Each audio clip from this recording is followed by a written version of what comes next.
अस्सलाम वालेकुम दोस्तों। आज हम बात करेंगे पाकिस्तान और आईएमएफ के 9वें जायज़े के दरमियान और उसके ऊपर जो हाई रुकावटें थीं और अब जो 9वां जायज़ा जो शुरू हो रहा है उसके पाकिस्तानी मईशत और आम लोगों पर क्या असरात होंगे। तो दोस्तों, आप यह जानते हैं कि हमारे रिजर्व्स बहुत ख़तरनाक हद तक गिर चुके हैं। स्टेट बैंक के रिजर्व्स जो होते हैं वो अब 3.7 बिलियन डॉलर 3.7 अरब डॉलर की सतह पर आ गए हैं।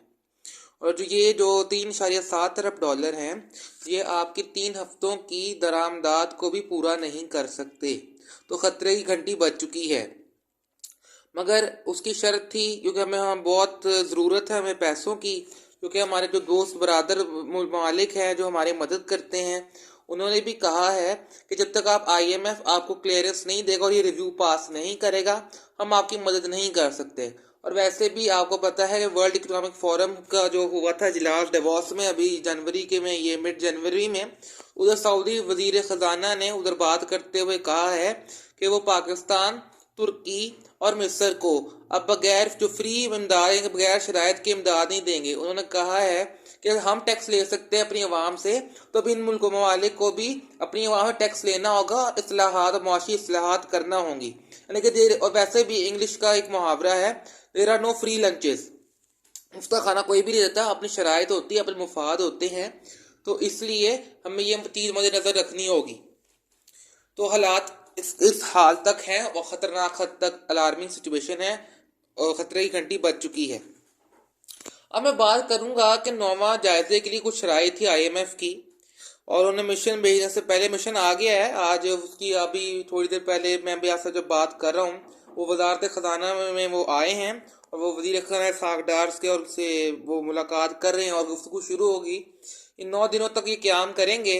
जो है नेथन पोर्टर हैं जो आए हैं मिशन चीफ, और ये वो आपसे बात करेंगे पाकिस्तानी हुकाम से, और उसके ऊपर वो एग्री करेंगे कि हमने क्या करना है, आगे वे फॉरवर्ड क्या होगा।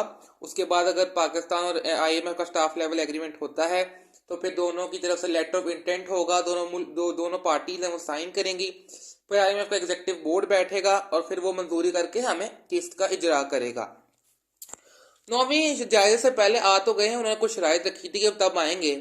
उन्होंने कहा था कि जो आपका तब ये 26 जनवरी से पहले आपका डॉलर का रेट 230 था इंटरबैंक में, ब्लैक मार्केट में 270 पे पहुंचा जो काबुल का रेट है। ओपन मार्केट में वो उसकी कैप खोली थी वेडनेसडे को फॉरेक्स एसोसिएशन ने, जो चेयरमैन है Malik Bostan exchange company association Pakistan के। उन्होंने कहा था कि जो कैप था खुद साखर और एक कैप एक हद मुकर्रर की थी कि 243 से ज़्यादा वो चार्ज नहीं करेंगे डॉलर के लिए, मगर उन्होंने कहा 253-255 करेंगे। वो कैप खुली। उम्मीद की जा रही थी कि बुध को डिवैल्यूएशन होगी, इंटरबैंक में भी नहीं हुई, जुमेरात को हुई। 230 से उस दिन 255 रुपये इंटरबैंक, 25 रुपये सिंगल डे में रुपया गिरा, डॉलर पुकारे 255 पे गया।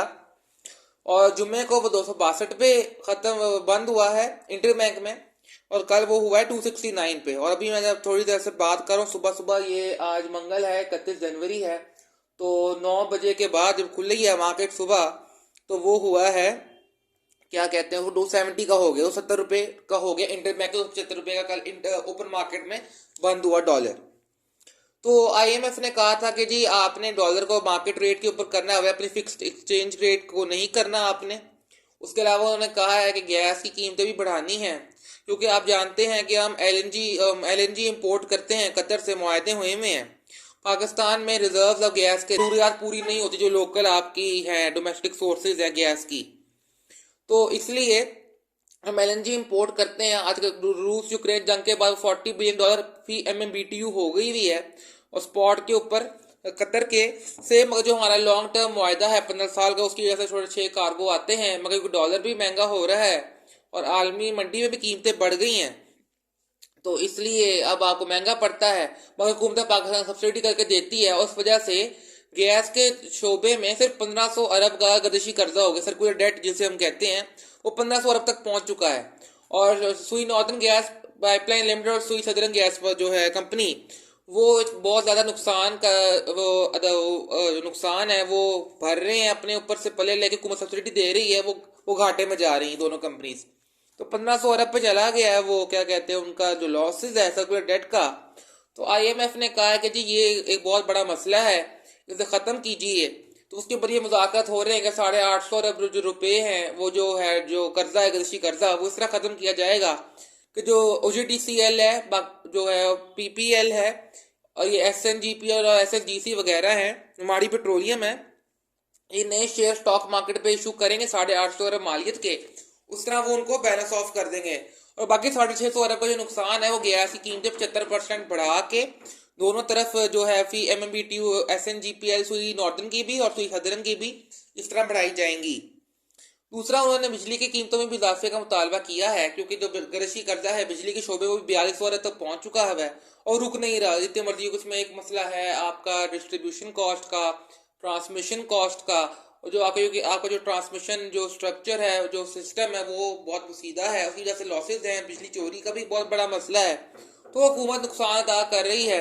आहिस्ता आहिस्ता वो सब्सिडीज खत्म कर रहे हैं। IMF ने कहा है कि आप सब्सिडीज खत्म करें, क्योंकि आपका जो बजट खसारा है वो बहुत ज़्यादा है, क्योंकि हमारी आमदनी जितनी है वो उतनी नहीं है और हमारे खर्चे बहुत ज़्यादा हैं। टैक्स रेवेन्यू उतना नहीं कलेक्ट हो पाता, इसलिए ये नुकसान होता है। बार बार हमें बाहर की जो बोरोर्स चाहिए होती है, बाहर से हमें कर्जे लेके अपनी ज़रूरियात पूरी करना होती हैं। तो बिजली में एक्सपेक्टेड है वो 7 रुपये 10 पैसे फी यूनिट इजाफा मांग रहे हैं। जैसा आप जानते हैं, इतवार को पेट्रोल 35 रुपये महंगा हुआ फी लीटर और डीजल हुआ है 35 रुपये फी लीटर, मगर ये अभी बहुत कम है। डार साहब को सलाम, उन्होंने आहिस्ता आहिस्ता खोला है और उन्होंने कहा कि जी अल्लाह हाफिज, ये मुल्क कलमे के नाम पे बना था, वही हिफाजत करेगा, वो भी कोशिश कर रहे हैं। बाकी मैं तो कोशिश करूँ, बाकी अल्लाह मालिक है, मेन अल्लाह की जिम्मेदारी है मुल्क बचाए। क्योंकि अगर आपको एक और इंटरेस्टिंग बात बता दूँ, डॉलर की जो 35 रुपये बढ़ा है ना पेट्रोल, ये हुआ है एवरेज 236 रुपये लेके हमने डॉलर के ऊपर किया है। अभी जब ये शुरू होगा ना, ये जो 15 दिन का जो शुरू होना है, ये जो शुरू हुआ है कल से जो होना है 14 तक या 15 फरवरी तक, उस पर जो एवरेज निकलनी है ना वो कब बहुत ज़्यादा निकलनी है इससे। अभी तो ये फर्स्ट आया है, फ्लड गेट खुला है महंगाई का, जो रेला आया महंगाई का, जो सैलाबी रेला एकदम आया, अभी शुरू होना है। ये पहला खतरा है बारिश का, अभी महंगाई का। अभी इसके बाद एक और आएगा, क्योंकि अभी और पेट्रोल बढ़ना है, लेवी भी बढ़ रही है, सेल्स टैक्स भी IMF मुतालबा कर रहा है कि टैक्स रेवेन्यू पूरे करने 600 अरब का मिनी बजट भी आ रहा है। उम्मीद है कि 600 अरब का मिनी बजट ये फरवरी के शुरू में, कल से शायद नाफिजुल अमल भी ऑर्डिनेंस हो जाए। तो इसलिए ये हालात हैं। तो ये नौवा जायज़ा है, इसके ऊपर ये बात कर रहे हैं, स्ट्रक्चरल होगी जो बातचीत शुरू हो गई है आज से। दुआ कीजिए कि प्रोडक्टिव बात हो जाए थोड़ी बहुत, अगर जो हुकूमत पाकिस्तान और शरायत मान जाता है तो मान जाए और IMF और लचक पैदा हो, ताकि जो कारोबार मुमलिकत हैं वो चल सकें और जो मुश्किल मुआशी जो बहरान चल रहा है, अल्लाह ताला अपने फजल करम से इसको दूर करे, इसको आसानी करे, अवाम में भी आसानी करे। मगर मैं आप लोगों को सी धोखे में नहीं रखना चाहता, क्योंकि हकीकत का जो तकाजा है, ये हकीकत बताई जाए आप सबसे। तो अभी तो महंगाई की शुरू हुई है, या पास करें या बर्दाश्त करें, यही मशवरा है। मुझे जानता हूँ कि बहुत मुश्किल है गरीब आवाम के लिए, क्योंकि जो एक पेट्रोल की कीमतें बढ़ती हैं, हर चीज़ महंगी हो जाती है, कॉस्ट ऑफ प्रोडक्शन भी महंगी होती है। महंगाई वो जो प्रोड्यूसर है वो कंज्यूमर पे पास कर देता है, सार्फ के ऊपर जो पैदावार करते है। आपकी इन्फ्लेशन जो है, महंगाई की शरह वो 30% से ऊपर है, ये 40% से भी ऊपर जा सकती है।